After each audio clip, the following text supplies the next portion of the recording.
الحمد لله رب العالمين والصلاة والسلام على أشرف الأنبياء والمرسلين وعلى آله وأصحابه أجمعين وعلى من تبعهم بإحسان إلى يوم الدين. أما بعد، أعوذ بالله من الشيطان الرجيم. بسم الله الرحمن الرحيم. إن الصلاة كانت على المؤمنين كتابا موقوتا. وقال النبي صلى الله عليه وسلم: أول ما يحاسب به العبد يوم القيامة الصلاة. معزز بھائیوں، اللہ کا بے پایا شکر و احسان ہے کہ الحمدللہ آج کی تراویح میں ہم نے چھٹا پارہ لا یحب اللہ کی تلاوت سماعت فرمائی. الحمدللہ اللہ سے ہم دعا کرتے ہیں کہ اللہ تعالی ہمارے اس قیام کو قبول کرے، آمین. بھائیوں، دنیا کی صورتحال کچھ اس طرح ہے کہ اب دنیا میں جو کرونا وائرس کے نام سے جو بیماری پھیلی ہوئی ہے، انسان ڈرے ہوئے ہیں، سہمے ہوئے ہیں، کئی لوگوں کی وفات ہو رہی ہے.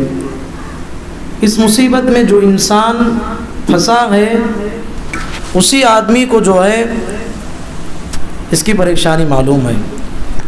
جو آدمی اس میں پھنسا نہیں ہے اسے اس سے کچھ لینا دینا ہی نہیں ہے. بات ایسی نہیں میرے بھائی. اللہ کے نبی صلی اللہ علیہ وسلم نے ہمیں یہ تعلیم دی ہے. ایک مسلمان دوسرے مسلمان کا بھائی ہے. ایک مسلمان ہندوستان میں رہتا ہے، اگر افریقہ میں کسی کالے کلوٹے مسلمان کے پیر میں کانٹا بھی چبھتا ہے، یہاں رہنے والا مسلمان تڑپ جاتا ہے کہ میرے بھائی کے پیر میں کانٹا چبھا ہے. یہ درد میرے اندر اور آپ کے اندر پیدا ہونا چاہیے. کئی لوگ بیمار ہیں، پریشان حال ہیں. ایسے میں ہمیں کیا کرنا ہے؟ اللہ ہمیں اچھا رکھا ہے، صحت و عافیت سے رکھا ہے، تو میرے لیے اور آپ کے لیے کیا ذمہ داری بنتی ہے؟ میرے لیے اور آپ کے لیے سب سے بڑی ذمہ داری بنتی ہے کہ ہم ان بھائیوں کے حق میں دعائیں کریں جو پریشان ہیں، مجبور ہیں اور ان بیماریوں میں مبتلا ہیں. خصوصاً میرے بھائی، میں آپ سے گزارش کرنا چاہتا ہوں، پیارے نبی صلی اللہ علیہ وسلم نے فرمایا: ينزل ربنا تبارک و تعالی كل لیلۃ الى سماء الدنیا. اللہ تبارک و تعالی ہر رات کے آخری پہر میں اللہ تعالیٰ یہ آسمانی دنیا پہ نزول کرتا ہے اور اللہ تبارک و تعالی ندا دیتا ہے: کون ہے بندہ جو مجبور ہے، اس کی مجبوری کو میں دور کروں. کون ہے بندہ جو محتاج ہے، اس کی محتاجی کو میں دور کروں. کون ہے بندہ جو غموں کا مارا ہے، اس کے غم کو میں ہلکا کروں. کون ہے بندہ جو بیماریوں میں مبتلا ہے، اس کی بیماری کو میں شفا میں تبدیل کروں. اللہ تبارک و تعالی ندا دیتا ہے. ایسے وقت میں میرے لیے اور آپ کے لیے ازحد ضروری ہے کہ ہم اس وقت میں اللہ سے اٹھ کے دعائیں کریں. اکثر لوگ اس وقت کو ضائع کر دیتے ہیں. سحری کے انتظام میں اتنا مشغول ہو جاتے ہیں کہ ہمیں 2 رکعت نماز پڑھنے کی توفیق بھی نہیں ملتی، دعا کرنے کی توفیق بھی نہیں ملتی. یہ وقت ہوتا ہے جس میں اللہ تبارک و تعالی بندوں کی ہوئی دعاؤں کو شرف قبولیت سے نوازتا ہے. تو اس لحاظ سے میرے لیے اور آپ کے لیے ضروری ہے ان اوقات کو استعمال کرتے ہوئے خصوصاً ان بھائیوں کے حق میں ہم دعا کریں جو ان بیماریوں میں مبتلا ہے، ان آزمائشوں میں مبتلا ہے. ہم اللہ سے دعا کرتے ہیں کہ اللہ تعالیٰ ان تمام کو شفاء عاجلہ، شفاء کاملہ نصیب فرما. پروردگار ہم تمام کو جو تو نے صحت دے رکھی ہے اسے ہمیں حفاظت کرتے ہوئے، اسے غنیمت جانتے ہوئے اس صحت کو تیری راہ میں لگانے کی توفیق نصیب فرما. اللہم آمین. بھائیوں، جو آیت میں نے آپ کے سامنے پڑھی، اللہ تعالیٰ نے اس آیت میں فرمایا کہ ہم نے مومنوں پر نماز کو اس کے وقت مقررہ میں ہم نے مقرر کیا ہے. نماز کل قیامت کے دن سب سے پہلا سوال جو بندے سے ہونے والا ہے وہ کس تعلق سے ہونے والا ہے؟ نماز اول ما یحاسب به العبد یوم القیامت الصلاۃ. اور ایک حدیث ہے جس میں اللہ کے نبی صلی اللہ علیہ وسلم نے فرمایا اول ما یحاسب به العبد یوم القیامت الدماء. کل قیامت کے دن سب سے پہلا سوال جو بندے سے ہوگا وہ خون کے تعلق سے ہوگا. کیا مطلب ہے؟ دونوں میں ٹکراؤ نہیں. اللہ کے حق کے بارے میں سب سے پہلا سوال نماز کے بارے میں ہوگا. بندوں کے حق کے بارے میں جو سب سے پہلا سوال جو ہوگا، اگر کوئی آدمی کسی کو ناحق قتل کیا ہوگا اس کے بارے میں اس سے سوال ہوگا. تو اس لحاظ سے اللہ کا بھی حق ہمیں ادا کرنا ہے اور بندوں کے حقوق بھی ادا کرنا ہے. اسی لیے اللہ کے نبی صلی اللہ علیہ وسلم ایک مجلس میں صحابہ کے ساتھ بیٹھے ہوئے تھے. پورے صحابہ سے ایک سوال کر لیا، کہا اے میرے صحابہ من المفلس، اے میرے صحابہ بتائیے غریب آدمی کون ہے، مفلس آدمی کون ہے؟ صحابہ نے کہا المفلس فینا من لا درہم لہ ولا متاع. اے اللہ کے نبی ہم میں سب سے مفلس، غریب اور کنگال انسان وہ ہے جس کے پاس پیسہ نہ ہو، مال نہ ہو. نبی کریم صلی اللہ علیہ وسلم نے فرمایا میرے صحابہ ان المفلس من امتی یأتی یوم القیامت بصلاۃ وصیام وزکاۃ ویأتی قد شتم هذا وقذف هذا واکل مال هذا وسفك دم هذا وضرب هذا فيعطى هذا من حسناته وهذا من حسناته فإن فنيت حسناته قبل أن يقضى عليه اخذ من خطاياهم فطرحت عليه ثم طرح في النار. اللہ اکبر. اس حدیث کے معنی پہ غور کرو. پیارے نبی نے کہا اے میرے صحابہ تمہاری نظر میں جس کے پاس درہم نہیں ہے، پیسہ نہیں ہے، وہ آدمی غریب ہے. کہا کہ اسلام میں شریعت کی نظر میں سب سے بڑا مفلس، سب سے بڑا کنگال اور سب سے بڑا غریب انسان وہ ہے کل قیامت کے دن بڑا نماز کا ثواب لے کے آئے گا. ثواب جو نماز کا بہت نماز پڑھا ہوگا، بہت زیادہ روزے رکھا ہوگا، بہت زیادہ زکوٰۃ دیا ہوگا، بہت ثواب لا کے اللہ کے سامنے کھڑا ہوگا. ایک بندہ آئے گا اے اللہ جو نماز، زکوٰۃ، روزے کا ثواب لانے والے شخص کے بارے میں شکایت کرے گا اے اللہ یہ وہ انسان ہے جو دنیا میں رہتے ہوئے اس نے ناحق میرا مال ہڑپ کیا تھا. اللہ اس کی نیکی کاٹ کے اس آدمی کو دے گا مظلوم. پھر دوسرا آئے گا آ کے کہے گا اے اللہ یہ وہ انسان ہے جو دنیا میں رہتے ہوئے اس نے مجھے ناحق گالی دی تھی. اللہ اس کی نیکی کاٹے گا اور اس مظلوم کو دے گا. اور تیسرا شخص آئے گا اللہ سے کہے گا اے اللہ یہ ظالم انسان وہ انسان ہے جو ظاہر میں تو بہت زیادہ نیکیاں لے کے آیا ہے، اس نے زندگی میں مجھ پہ الزام لگایا تھا، تہمت لگائی تھی. اللہ اس کی نیکی کاٹ کے اس پہ بانٹ دے گا. اور ایک آدمی آئے گا کہے گا کہ اللہ یہ وہ انسان ہے دنیا میں رہتے ہوئے اس نے ناحق میرا قتل کیا تھا، اللہ اس کی نیکی اٹھا کے دے گا. پیارے نبی محمد الرسول اللہ صلی اللہ علیہ وسلم کہتے ہیں اس طرح شکایتیں کرنے والے اتنے زیادہ ہوں گے اس کی نیکیاں ہی ختم ہو جائیں گی اور شکایت کرنے والے باقی رہیں گے. اللہ کے نبی صلی اللہ علیہ وسلم کہتے ہیں شکایت کرنے والے مظلوم بندے کے گناہ کو اٹھا کے اس کے سر پہ ڈالا جائے گا اور اس کو اٹھا کے جہنم میں پھینک دیا جائے گا. اللہ اکبر. یہ انسان مفلس ہے، یہ انسان حقیقی معنوں میں فقیر ہے. تو جہاں مجھے اور آپ کو اللہ کا حق ادا کرنا ہے ساتھ میں بندوں کا حق بھی ادا کرنا ہے.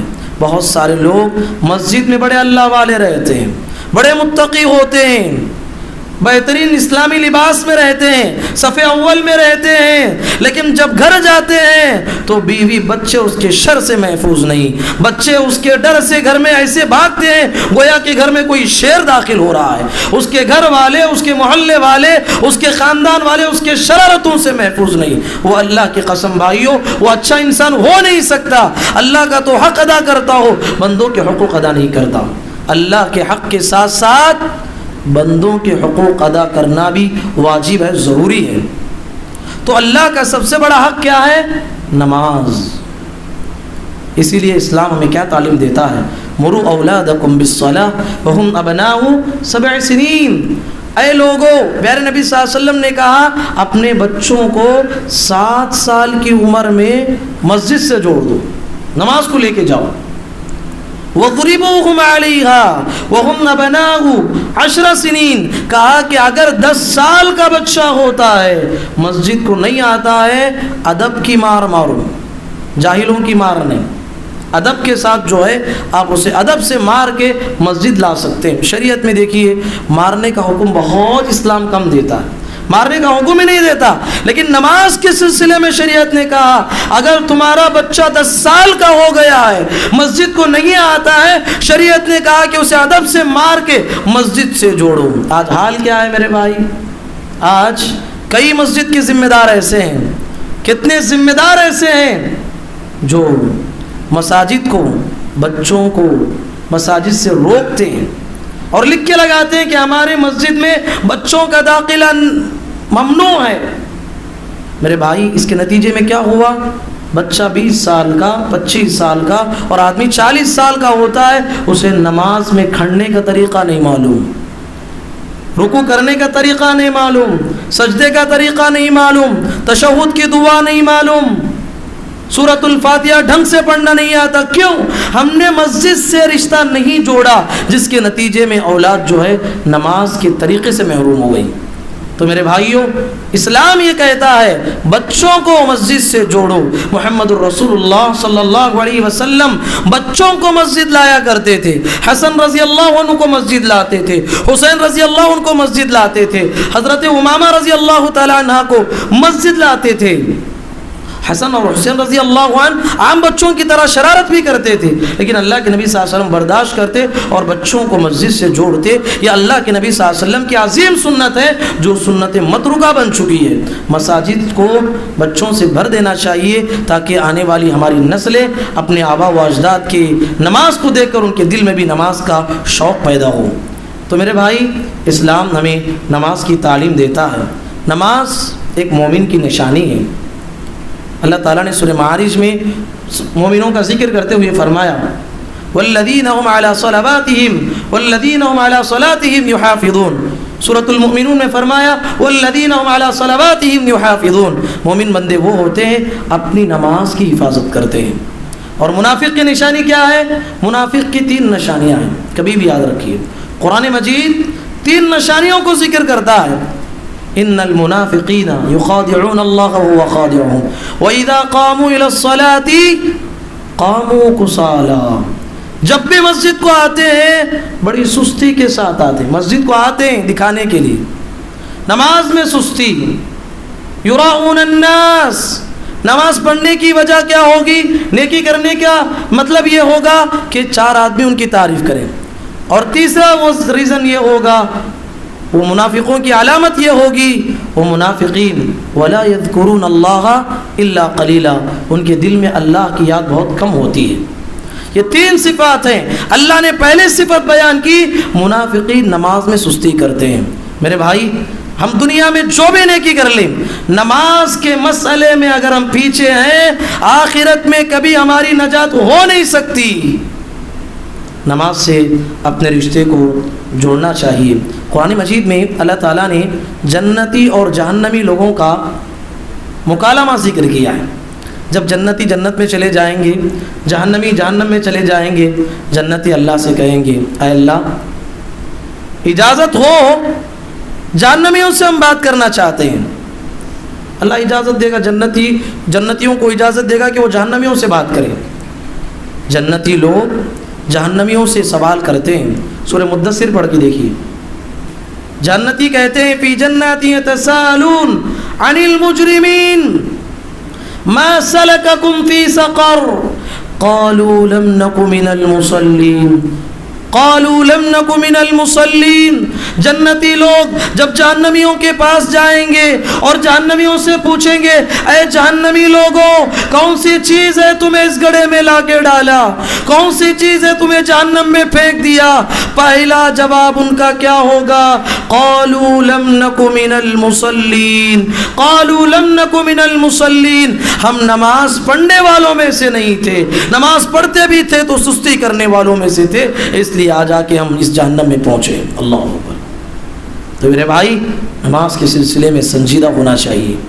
نماز کے سلسلے میں ہمیں سنجیدہ ہو کے زندگی گزارنا ہے۔ جو آدمی نماز کی حفاظت کرتا ہے اللہ تبارک و تعالیٰ آخرت میں اس کی کیسے حفاظت کرتا ہے، اور جو بے نمازی ہوتا ہے، نماز میں سستی کرتا ہے، اس کا کتنا بڑا برا انجام ہونے والا ہے۔ اس حدیث پہ غور کیجیے، نبی کریم صلی اللہ علیہ وسلم نے فرمایا من حافظ علیہا کانت لہ نور و برہان و نجات یوم القیامہ۔ اللہ کے نبی صلی اللہ علیہ وسلم فرماتے ہیں جو آدمی 5 اوقات کی نماز کا اہتمام کرتا ہے اللہ تعالیٰ آخرت میں اس کو ایک نور دیتا ہے۔ قیامت کا سب سے بڑا عذاب کیا ہوگا؟ تاریکی ہی تاریکی ہوگی، اندھیرا ہوگا۔ اللہ ایسے میں بندے کو ایک نور دیتا ہے اور اس کے ہاتھ میں کامیابی اور نجات کا ایک پروانہ دیتا ہے اور آخرت میں اسے نجات دے دیتا ہے۔ اور جو آدمی نماز کا اہتمام نہیں کرتا، نماز میں سستی کرتا ہے، لم یکن لہ نور، اسے نہ نور ملے گا، ولا برہان، نہ اس کے پاس دلیل ہوگی۔ وکان یوم القیامۃ مع قارون وفرعون وہامان وابی بن خلف۔ اللہ اکبر، کہا کہ وہ آدمی جو نماز کے سلسلے میں سستی کرتا تھا، کل قیامت کے دن اللہ تعالیٰ اس کا حشر ان لوگوں کے ساتھ کرے گا، قارون، فرعون، حامان، ابی بن خلف، یہ دنیا کے 4 بدترین انسان گزرے ہیں، ان لوگوں کے ساتھ اس کا حشر کرنے والا ہے جو بے نمازی ہوتا ہے۔ اللہ اکبر۔ میرے بھائیوں، نمازی بننا ہے، نماز کو کبھی بھی نہیں چھوڑنا ہے۔ نماز کو چھوڑنے والا بہت بڑا مجرم ہوتا ہے۔ نبی کریم صلی اللہ علیہ وسلم کہتے ہیں جب معراج میں میں نے پہنچا دیکھا کہ عذاب ہو رہا ہے، بہت سارے قسم قسم کے عذابات ہو رہے ہیں، ان میں سے میں نے ایک عذاب کو دیکھا۔ وہ کیا عذاب ہے؟ ایک آدمی کو لٹایا گیا ہے اور فرشتہ ایک بڑا پتھر لے کے اس کے سر پہ مارتا ہے اور اس کا سر جو ہے ریزہ ریزہ ہو جاتا ہے اور پتھر اڑ کے دور گر جاتا ہے اور فرشتہ اس پتھر کو لانے تک پھر اللہ تعالیٰ اس کے سر کو سیدھا کر دیتا ہے۔ یہ عذاب مسلسل ہو رہا ہے۔ پیارے نبی صلی اللہ علیہ وسلم نے جبرائیل علیہ السلام سے پوچھا، اے جبرائیل، یہ کون بدبخت انسان ہے جسے اللہ تعالیٰ اتنا برا عذاب دے رہا ہے؟ جبرائیل علیہ السلام نے کیا فرمایا؟ کہا کہ اے پیغمبر، یہ آپ کی امت کا یہ وہ شخص ہے جو فجر کی نماز چھوڑ کے سوتا تھا۔ اللہ اکبر، فجر کی نماز چھوڑ کے سوتا تھا، اور یہ وہ انسان ہے جو قرآن مجید کو تو یاد کیا تھا، قرآن مجید سے ایک زمانے میں اس کا تعلق تھا اور اچانک قرآن سے اس کا بالکل تعلق کٹ گیا اور اس نے حافظے کو بھلا دیا، اس کے لیے اسے عذاب مل رہا ہے۔ اللہ اکبر۔ تو میرے بھائی، خصوصاً شریعت میں فجر کی نماز کا بڑا اہتمام ہے۔ ہم رمضان میں بڑی کوشش کر کے پڑھ لیتے ہیں، لیکن غیر رمضان میں ہمارا ایمان کہاں جاتا ہے؟ ہمیں زندگی میں 5 اوقات کی نماز کا اہتمام کرنا ہی ہے۔ کریں گے انشاءاللہ؟ آج سے عہد کر لیجئے، توبہ ہو جائے، اس کے بعد کی زندگی میں ہمیں پوری زندگی جب آخری سانس ہماری چلتی رہے، اگر ہمیں زندگی ملی، نماز کا وقت ہوا، نماز پڑھ کے مرنے کی کوشش کرے، کیونکہ ہم اس پیغمبر کے امتی ہیں جو پیغمبر کے محمد الرسول اللہ صلی اللہ علیہ وسلم کی آخری وصیت، آخری نصیحت یہ تھی، اپنی امت کے لوگوں کو جاتے ہوئے کہا، اے میری امت کے لوگوں، الصلاۃ الصلاۃ الصلاۃ وما ملکت ایمانکم، اس دنیا میں کامیابی چاہتے ہو، آخرت میں کامیابی چاہتے ہو، نماز کا اہتمام کرو، نماز کے ذریعے سے اللہ سے مدد مانگو اور اپنے ماتحتین کے ساتھ حسن سلوک کرو، یہ 2 چیزیں تمہیں دنیا اور آخرت میں نجات دلانے والی ہیں۔ اللہ اکبر۔ ہم اس پیغمبر کے امتی ہیں میرے بھائی، ہم اس پیغمبر کے امتی ہیں جو نماز کے سلسلے میں کیسے سنجیدہ تھے۔ آپ کو معلوم ہے طائف کے میدان میں پیارے نبی کے ساتھ کیا ہوا؟ کیا ہوا میرے بھائی؟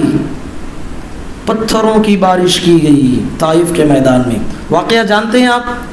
پتھروں کی بارش کی گئی، لہو لہان ہو گئے، بے ہوش ہو کے گرے ہیں۔ فرشتہ آ کے پوچھتا ہے، جبرائیل علیہ السلام نے پہاڑوں کے فرشتے کو بلایا، فرشتے نے پیارے نبی سے کہا اجازت ہو، یہ دونوں پہاڑ کے درمیان طائف کے لوگوں کو پیس کے رکھ دیں گے۔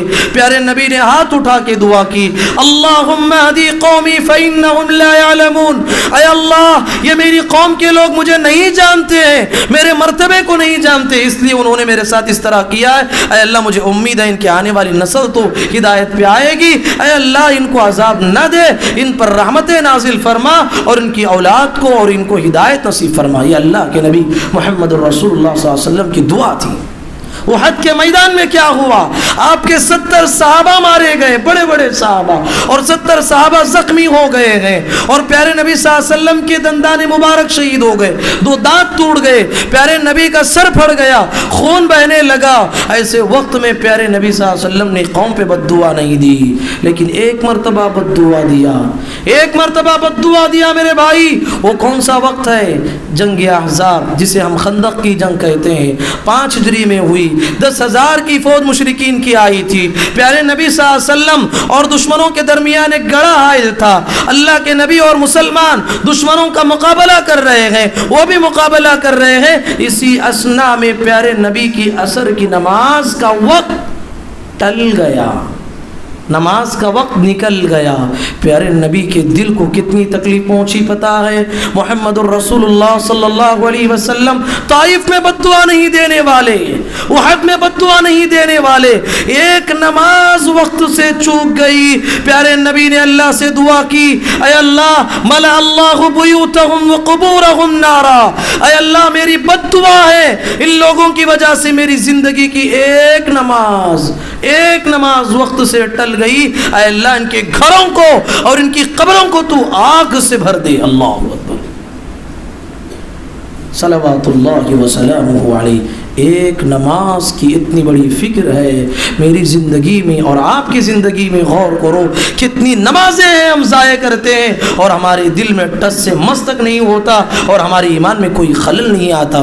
یاد رکھیے نماز کے سلسلے میں میرے بھائی سنجیدہ ہونا چاہیے۔ شریعت ہمیں نماز کے سلسلے میں سنجیدہ ہونے کی تعلیم دیتی ہے۔ میرے بھائی اللہ کے نبی صلی اللہ علیہ وسلم نے بہت زیادہ ہمیں اذکار بتائے ہیں، فضیلتیں بتائی ہیں۔ اگر کوئی آدمی نماز کے لیے آتا ہے، چل کے آتا ہے، وضو کرتا ہے، پیارے نبی صلی اللہ علیہ وسلم کہتے ہیں وہ وضو کرتا ہے ظاہر میں تو ہاتھ دھو رہا ہے، اس کے ہاتھ سے اس کے سارے گناہ نکل جاتے ہیں۔ کلی کرتا ہے تو اس کے منہ کے پورے گناہ نکل جاتے ہیں۔ ہاں وہ سر چہرہ دھوتا ہے، چہرے سے جو گناہ کیا ہے وہ سارے جھڑ جاتے ہیں۔ مسا کرتا ہے تو سر کے گناہ جھڑتے ہیں، پیر کے گناہ جھڑتے ہیں، بالکل انسان گناہوں سے پاک ہو جاتا ہے جب وضو کرتا ہے۔ پیارے نبی کہتے ہیں جب بندہ اذان سنتا ہے، اذان کے کلمات کو جواب دیتا ہے اور اللہ تبارک و تعالیٰ سے جو بھی دعا کرتا ہے اس کے بعد اللہ اس کی دعا کو قبول کرتا ہے۔ وضو کرنے کے بعد پھر دعا پڑھتا ہے بندہ، اشہد ان لا الہ الا اللہ، اشہد ان لا الہ الا اللہ واشہد ان محمدا عبدہ ورسولہ پڑھتا ہے۔ اللہ کے نبی صلی اللہ علیہ وسلم کہتے ہیں اللہ تبارک و تعالیٰ اس بندے کے لیے جنت کے 8 دروازے کھول دیتے ہیں۔ یہ بڑی فضیلت ہے اور ایک عمل میں آپ کو بتانے والا ہوں، آپ عمل کریں گے انشاءاللہ، بہت بڑا عمل ہے اور اس کی بھی بڑی فضیلت آئی ہے۔ اللہ کے نبی صلی اللہ علیہ وسلم فرماتے ہیں جو بھی بندہ دن میں 12 رکعت سنت مؤکدہ کا اہتمام کرتا ہے، 12 رکعت سنت مؤکدہ کا مطلب پیارے نبی صلی اللہ علیہ وسلم نے زندگی میں اس کو جو ہے تاکیداً پڑھا ہے، سنت مؤکدہ کہتے ہیں۔ جو آدمی 12 رکعت نماز پڑھے گا اللہ کے نبی صلی اللہ علیہ وسلم فرماتے ہیں بنى اللہ لہ بیتا فی الجنہ، اللہ تعالیٰ اس کے لیے جنت میں ایک گھر بناتا ہے۔ اللہ اکبر، میرے پاس اور آپ کے پاس ہر دن جنت میں ایک گھر بنانے کا موقع ہے۔ وہ 12 رکعت کون سے ہیں؟ فجر سے پہلے کے 2 رکعت، ان دونوں رکعت کے بارے میں پیارے نبی صلی اللہ علیہ وسلم نے فرمایا فجر کی فرض نماز سے پہلے جو 2 سنت پڑھتے ہیں ہم، پیارے نبی نے فرمایا رکعتا الفجر خیر من الدنیا وما فیہا، اے لوگوں وہ 2 رکعت یہ دنیا اور اس میں پائی جانے والی ہر چیز سے بہتر ہے۔ 2 رکعت سنت مؤکدہ کا اتنی بڑی فضیلت ہے، فرض کی کتنی بڑی فضیلت ہوگی؟ فجر سے پہلے کے 2 رکعت، عصر کی نماز سے پہلے 4 رکعت، فجر سے پہلے 2 رکعت، ظہر سے پہلے 4 رکعت، ظہر کے بعد 2 رکعت، مغرب کے بعد 2 رکعت اور عشاء کے بعد 2 رکعت۔ اگر کوئی بندہ اس کا اہتمام کرتا ہے، پیارے نبی صلی اللہ علیہ وسلم نے بڑی بشارت سنائی ہے، اس آدمی کو اللہ تعالیٰ جنت میں اس کا ایک محل بناتا ہے، گھر بناتا ہے۔ ان تمام چیزوں کا اہتمام کرنا چاہیے میرے بھائیوں۔ یہ ایام جو ہے نیکیوں میں آگے بڑھنے کے ہیں۔ اللہ تعالیٰ نے فرمایا سابقوا الی الخیرات سابقوا الی المغفرہ، اللہ تعالیٰ نے فرمایا کہ لوگوں اللہ کی مغفرت کی طرف دوڑ لگاؤ۔ تو اس لحاظ سے ہمیں رمضان کا مہینہ سبق دیتا ہے، ہمیں سننوں کے ساتھ، سنتوں کے ساتھ ہمیں فرائض کا بھی اہتمام کرنا ہے۔ رمضان میں ہو یا غیر رمضان میں ہو، ان چیزوں کا اہتمام کریں گے تو میری اور آپ کی آخرت بن سکتی ہے۔ اللہ تعالیٰ سے دعا ہے اللہ کہنے والے اور سننے والوں کو پروردگار ہم تمام کو کہی ہوئی باتوں پر عمل کرنے کی توفیق نصیب فرما۔ اے اللہ ہم تمام کو نماز کے سلسلے میں سنجیدہ ہو کے نماز کا اہتمام کرنے کی توفیق نصیب فرما، سنتوں کا اہتمام کرنے کی توفیق نصیب فرما۔ اے اللہ جو کچھ ہم عبادتیں کرتے ہیں ہماری عبادتوں کو تو شرف قبولیت سے نواز دے۔ اللہم آمین وآخر دعوانا ان الحمد للہ رب العالمین۔ سبحانک اللہم وبحمدک اشہد ان لا الہ الا انت استغفرک واتوب الیک۔ السلام علیکم۔